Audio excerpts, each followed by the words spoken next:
Thank you, Austri. I will share with all of you the less respectful part. I'm Alan, and I'm an alcoholic. Hi, Alan. Um, oh, it's counting down. That's good.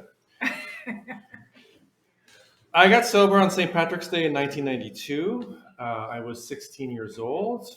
I got sober because a woman named Linda at high school during my third freshman year, shortly before I dropped out of high school, asked me, "How are you doing?" And it turns out that she was the drug and alcohol counselor at the school. And I don't know what happened, but I told her the truth. I don't remember what I said to her. I used to act like I did. When I used to tell a story, I would say what I said to her. I don't remember. I just make it up. So the program of rigorous honesty takes time. I don't know what I said, but I said something to her. And I just told her the truth. And she said, "Why don't you come to my office?" So I went with her into her office, and she sat me down, and she got on the phone for a few minutes, and then she hung up, and she said, "There's a bed in the treatment center tomorrow. Do you want to go?" And I said, "Will it make me stop being so crazy?" And she looked me right in the eyes, and she lied. She said, "Yes." She didn't know. She couldn't know what it would do for me.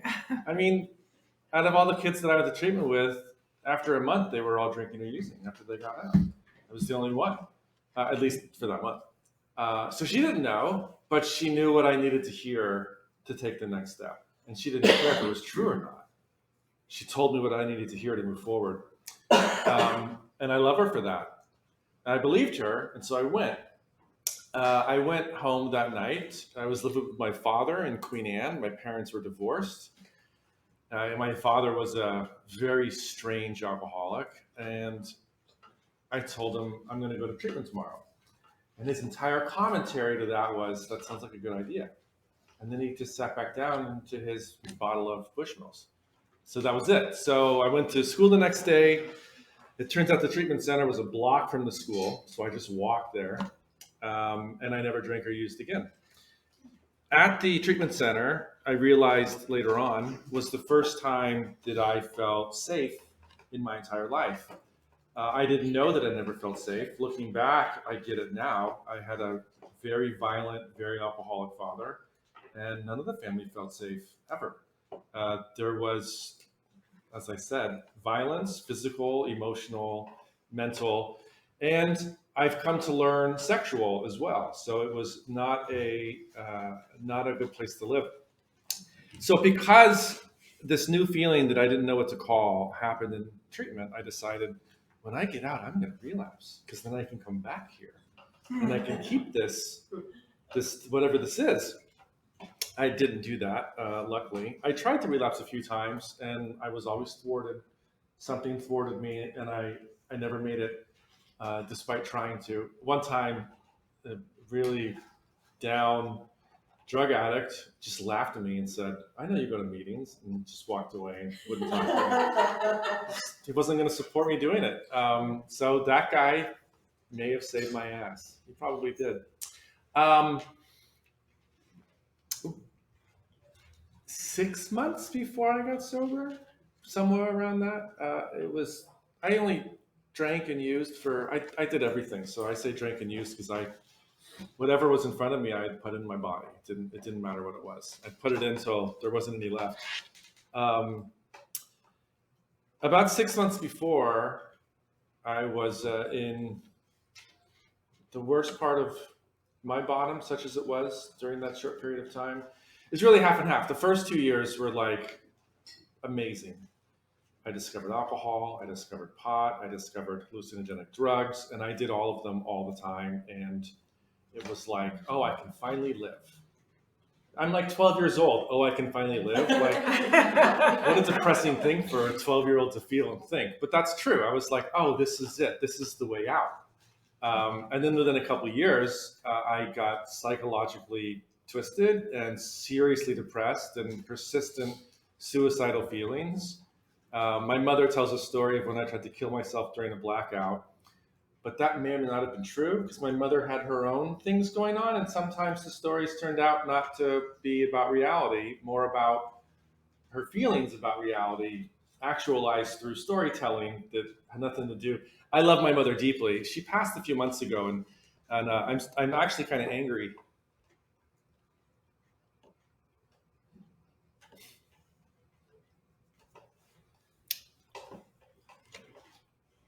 Should have talked about that. I'm angry that she's not in the world. Because as crazy as she was an amazing person. And like, there are things about me Austri likes. That's true. And those things come from my mom. Like, the good parts about me, I learned from her. The critical asshole who gets in fights and hates everybody and tries to beat people up, I get from my dad. The interesting, charismatic, loves art, is curious about the world, laughs at the drop of a hat pin, that all comes from my mom. So I miss her. I forget where I was in the story. So I'm going to loop back around. As I said, I was 6 months before I got sober. I was on the beach with my uncle. And my uncle has been sober for 47 years. He was sober then for 16 or 17. So he's off on the beach um, meditating. This is at Discovery Park. After the divorce, we'd moved here. I'm in the midst of the worst part of my bottom, which I was trying to describe, and I got distracted by grief. The bottom was, oh yeah, I started talking about it. Deep was mental. I mean, I was 16. I didn't have anything physical to lose. I mean, I was a freshman in high school 3 times. So I lost my education. So I did manage to lose that. But it was internal. My bottom was I wanted to die. I didn't think there was any way that I could live without feeling A, absolutely crazy, B, hating myself and feeling like there was no way out of those two things. So I'm on the beach, and in the depth of those feelings and that emotional place and that psychological place, my uncle's over here meditating, staring at the sun, and I'm some number of yards down, sitting kind of on the shore, really deep in a horrible place. And this is a higher power story. A voice literally rolled across the sky and said twice, Alan, everything's okay. Alan, everything's okay. And I felt completely at peace. All of the fear, the anxiety, my thoughts of myself, my hatred of the world, all of it was just gone. And I just sat there, fine, just fine. Nothing needed to be different, just fine, for like a minute. And then all that stuff crept back in. But for a minute, I didn't know what was happening. I mean, I sort of intuitively knew that like an experience was happening. The funny thing is, even having that experience, I fought with atheism in recovery for 15 years. It took me a very long time to understand that my mind is not the tool that operates in the world in a meaningful way. I thought that I needed to have some sort of understanding of a power greater than myself. And what it's turned out to be is I need to have a non-understanding of a power greater than myself. There is some other place inside of me besides my mind that operates and has knowledge and is aware and alive and is a part of the world. And that part of me understands a power greater than itself. My mind immediately tries to analyze it, at which point it's impossible for me to have any connection whatsoever. It took me a long time to realize that there was a place to operate from as a living thing besides my brain. Before I began to admit that, I never really had a connection to power greater than myself. So like the first 15 years of my sobriety, I would say, I was just hydroplaning. It's really what it felt like. It was hard for me to admit that there could be other resources besides my mind, because it meant that if there was, I'm not going to be able to use them, because fundamentally I am flawed and I am doomed to drink again. That's the message in my alcoholism, that fundamentally, whatever the resource is that is necessary for me to successfully live this life, I don't have it. So there is no hope. And eventually I will drink and die with a bottle in my face. That's the fundamental message of my alcoholism. I've been sober 30 years. That is the fundamental message today of my alcoholism. Alcoholism does not go away from me, and it is still trying to kill me. It still thinks that eventually it's like some crazy little child just running, running, running, running, and it's still there. I can't imagine not being a member of Alcoholics Anonymous, an active member of Alcoholics Anonymous. Alcoholics Anonymous is how I live my life. It's the way that I wake up. It's how I think about other people. It's how I try to understand myself. I can't imagine not doing this program on a day-to-day basis. And I feel so lucky that I get to do it for another, hopefully large number of years. But it was really hard to get to the point of sort of making this breakthrough of realizing that, no, actually, maybe I can't. I mean, fake it till you make it was my slogan for a long time, for a very long time. I was sitting in Wendy's in Enumclaw with my sponsor, and he had been asking me for a couple of years, what's God's will for you? Just been needling me. What's God's will for you? Just needling me. And he knows and I know that that answer is ultimately unanswerable. But like, you have to try to, I would say me, he knew that I needed to get to the point of trying to say the truth about what I thought the answer of that was. And not some intellectual articulation, not some interpretation or rationalization, but from my guts, what do I think the answer to that is? And the answer is going to be provisional and wrong and somehow made up. We never really know. But without digging that up and dropping it out somehow, I wouldn't be able to keep growing. I wouldn't be able to become an adult without really answering it honestly. If you're like me, I run from everything internally as fast and as often as possible. So if what I need to do is try to answer that question, what I'm going to do is avoid that question.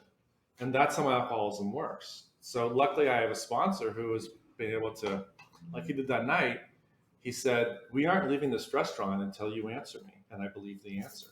And it took an hour and a half to get the answer to that out. He'd been asking me for years. And that night he had enough. And he said, you're going to answer this question until I believe you. And we're not leaving. And I was crying and covered in snot. And we were going to a quarterly and we were late. And he made me answer. And eventually I answered it well enough that it didn't matter what the answer was. That didn't matter. What mattered was I tried to tell the truth. I tried to tell the truth about what I thought. It's sort of like a weird inventory. Like for me, an inventory doesn't matter how it's done. You can do columns, you can just do journaling. I don't care. The inventory is about, I need to say something honest about myself, because if I'm not honest about myself, I'm going to keep being screwed up. I'm going to keep hating myself. I'm going to keep running from myself, from you. So the act of spending a few minutes and just telling the truth about Alan Foster is what needs to happen for me to continue to recover. So he didn't care what the answer was. He just wanted to have an internal sense that he believed me when I said it. That's all he needed. And the answer was, kind of unsurprising, that it's about, and it's hard to describe. The answer then is not too dissimilar to what it is now. It's a little hard to put into words, but I'll try. So please, it's an approximation, and it's, take it with a grain of salt. But essentially, there's a couple things. One is obviously that, like, I need to be outward focused. You will say things like, God's will for me is to help other people. And the way that came together for me internally was, I need to take whatever I have in here and point it out and give it to the world. That's my job. My job is to take in and then give it out somehow. And that is sponsorship. It's also art. Like, for many years I was painting, and those paintings were an expression of my connection to a higher power. And I have to take what is given to me and put it out in the world in many different ways. So it's almost like a function. And there's another part that came through in trying to answer that question was, I have to try to live a good life.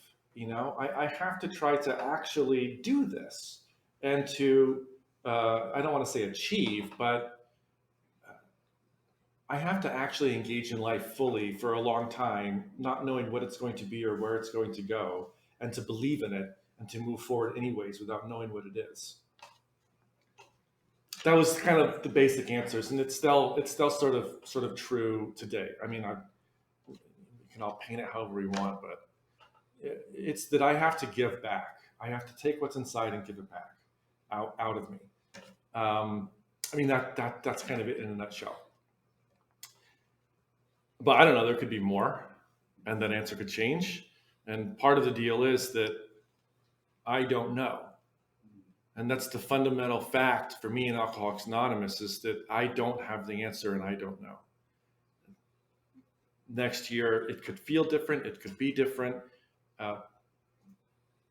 Powerlessness, not having control, having to tell the truth, not knowing what the future is, all of that is, I don't know. And my job is to live here trying to give without knowing what the answer is, without knowing what the future is, without having certainty. I mean, look at the world. Who the hell would have guessed any of this crap? I mean, it's just ridiculous, right? And at the same time, like, I have a career that I could never have picked. And if I had said, here's all the options, I would not have picked this one, even if I could have picked a bunch. And I love it. So it's completely unknown, and my job is to have faith and walk forward anyways. And in that unknown, try to give.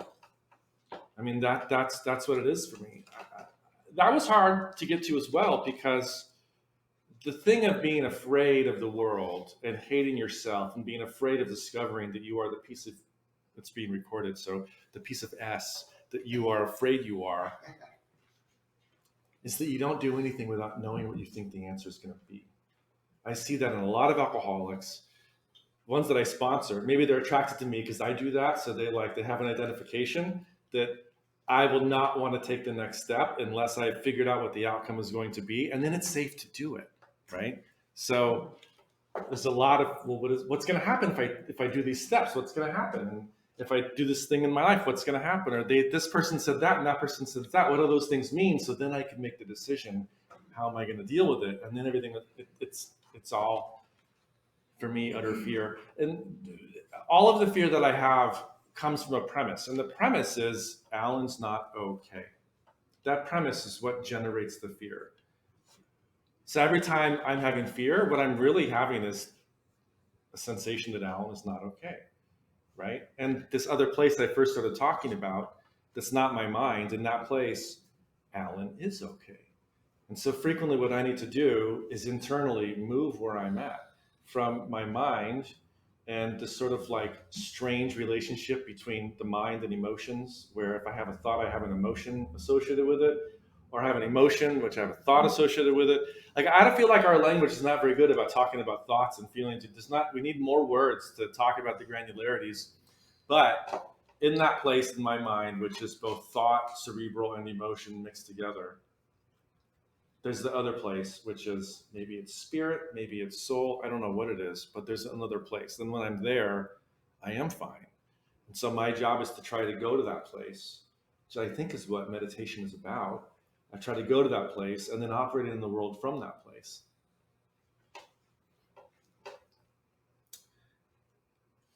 I'm trying to think of where I want to go with this, because really I'm just trying to ramble in a way that's pleasant. So that's that's really what I'm trying to do. When I had 22, I guess there's a theme, and the theme is alcoholism is doubt and recovery is faith. That's the theme I'm talking about, and I'm telling stories and anecdotes around this theme. And the transition is believing that the faith works. Came to believe is a powerful statement. When I had 22 years sober, I tell this story a lot. I love this story really quite a bit. When I had 22 years sober, I was in, this is also Enumclaw. So maybe there's something magical about Enumclaw. I don't know. I'm at a hotel at Enumclaw, again with my sponsor. It's a quarterly. I was area chair, I think, at that point. And maybe I was secretary. I don't know. See, some years back. I had 22 years sober. I must have been secretary at that point. We're in a hotel. It's midnight. The lights are out. We're just talking in the dark. Just organically saying things, wandering around the conversation. And out of nowhere, he says, "You don't think recovery works for you? You don't think this program works for you?" I'm 22 years sober. I was area servant, sponsoring people, blah, blah, blah, right? All of the resume, all the stuff. And you don't think this program will work for you? And I immediately knew that he was true, that what he was saying was true. I immediately knew it was right. And I immediately recognized that there's some part of me that thinks I can fake this for 50 years and eventually I'm going to die in the street. And I said, "You're right." He didn't say anything. And then he moved on to the next sentence. He didn't even follow up. He just went on to whatever else was next. He just like threw it and then moved on. And what I want to know is, how did he know that? How did he pull out of the ether this person deeply somewhere, unadmittedly, unknown to themselves, thinks the program won't work for them? Where did he get that from? And he was so right. I don't know. The one thing that he has that I believe, and he tells me, he says, "Listen, I have an intuitive thought. I don't guess. I just say it out loud. I don't try to figure out what that intuitive thought means. I just believe it and I say it." So the thought occurred to him. He came out his mouth and he was right. The next day it was gone, and I've never felt that way ever since. That's the weirdness of Alcoholics Anonymous and alcoholism, is that if I had never admitted that, oh, that's true, it might have actually got me 25 years from now. But the fact that it was, oh, that's right, and it's the vapor just went away. But that false idea could have got me. It's the strangest thing. It's the strangest, for me at least, that's how it works for me. That if there's a lie inside of me and I believe that lie, it's the truth. It's the truth. It's so strange. There's this story, I told this story on Thursday, so you got to hear it again, Rick. So, in the book, there's a mention of William James, and for those of you that are like AA history nerds, some of this will be familiar to you. I'm not an AA history nerd. I'm like selective. Like there are parts of AA history I really like and I'm nerdy about, and other parts of a history I just whatever. So I just pick and choose. But this particular part is my favorite. So talks about William James. Probably all know that he read a book by William James called The Varieties of Religious Experience by William James. He wrote a letter which was cited in a book called Not God, written by Ernst Kurtz, which is a book about Alcoholics Anonymous, which is a very interesting book. It's called Not God because Ernst Kurtz, I gotta go faster. His premise was that the fundamental fulcrum of AAs in recovery is the fact that they acknowledge they are not God. So from his outside perspective, from analyzing AA for years, he calls himself an AA groupie. His conclusion was that that's the thing that it all turns around, is people in AA saying, yeah, there's a God, but it's not me. To him, that he saw that as the most important part. I don't know if I agree with him, but I mean, that's what he thought it was all from the outside, which is interesting. His very concerted, very long time developed opinion from outside that that's the point of change for alcoholics in recovery. Anyways, so that's what he in the book, Not God. In the book, he quotes a letter that Bill wrote in the 60s where he talked about just the degree that William James influenced him. He said that he thought James was actually a co-founder of AA. Like there was so much influence from James to Bill that comes out in the book that he said, well, really, this guy is a co-founder of the program. So I read everything William James ever wrote. No, that's not true. He was a psychologist before he got into philosophy, and I didn't read his psychology. So when he got into doing philosophy, from that part on, I read it all. And one of the things that James wrote, he wrote a story about fear and faith. And in his perspective, they're basically the same thing. And I think they're basically the same thing too. And the story is there are two people sliding down a cliff, and it's like covered in sand. They're sliding. You can't get off the cliff, right? And at the end of the cliff is a drop, and they're going to die. There's like some kind of ledge over way far away. Maybe is a ledge. And one person is utterly afraid, sliding down the cliff. They know that they should jump because there might be a cliff. They know they need to jump, and they don't know if they're going to make it. They doubt their ability to jump. They're trying to scramble up a cliff that is made out of pumice, so they can't make upward progress. And they fall off the cliff and they die. And the other person says, I don't know if I can make it, but I'm jumping. And they jump. And they land on the ledge, and they successfully don't die. And he says those two people are having the exact same experience. And one person chose fear and one person chose faith. And that's the difference. They made a choice between fear and faith.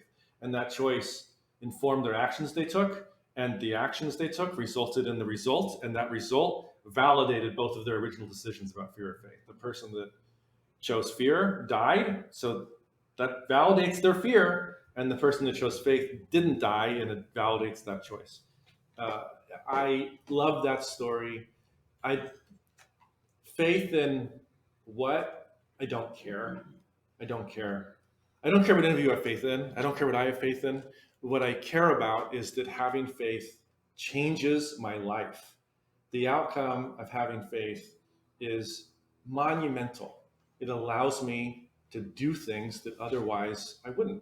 Like I'm at work and I have a lot of responsibility, and then my 12-year-old goes, "You suck," and I want to fall over in misery and crawl in a hole of insecurity and die.